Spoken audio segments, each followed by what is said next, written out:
పరలోకమందు మహిమాన్వితమైన నిత్య జీవము నీకు కావాలంటే నేడు కొన్ని సంవత్సరములు లేను శ్రమించాలి. యేసు 3.5 సంవత్సరాలు పరిచర్య చేశాడు. యేసు 3.5 సంవత్సరాలు పరిచర్య చేసినను, శ్రవించినను, సిలువ మీదకి వెళ్ళే ముందు భయంకరమైన శ్రమలు అనుభవించినను, ఆయన ఏనాడైతే పరిశుద్ధాత్మని వలన గర్భంలో ప్రవేశించాడు ఆనాడు నుంచి ఆయన శ్రమలు మొదలైనవి. సృష్టిని సృష్టించి సృష్టిని నడిపించిన వాడు సృష్టిలోకి ఒక సృష్టిగా వచ్చి ఒక మురికి నీళ్ళలో గర్భపు యొక్క సంచిలో సమస్తని పరిపాలించిన వాడు ఆ గర్భంలో పెరిగాడు. శ్రమ కాదా? అటు శ్రమ ఆయన ఎప్పుడైతే ఆదాంని చేస్తామనుకున్నారో అప్పుడే శ్రమ ఆయన తీసుకున్నాడు.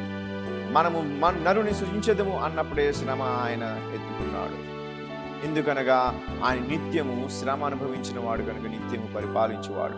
అట్టి శ్రమను నీవు అనుభవిస్తే, అట్టి శ్రమను సహిస్తే అట్టి వారసత్వం నువ్వు అనుభవిస్తావు, అట్టి స్వాస్థ్యమును అనుభవిస్తావు, నిత్య మహిమను నువ్వు అనుభవిస్తావు. నువ్వు అనుకుంటావు, నేను చిన్న కూలి పని చేయుచున్నాను, నాకు ఏ విధమైన స్వాస్థ్యం ఉంటుంది, నా బ్రతికే పాటిది, నేనేం చేస్తాను అని అనుకుంటావు. ఈ లోకంలో నీవు ఎటువంటి పని చేస్తున్నావు అనేది దేవుడు చూడడు.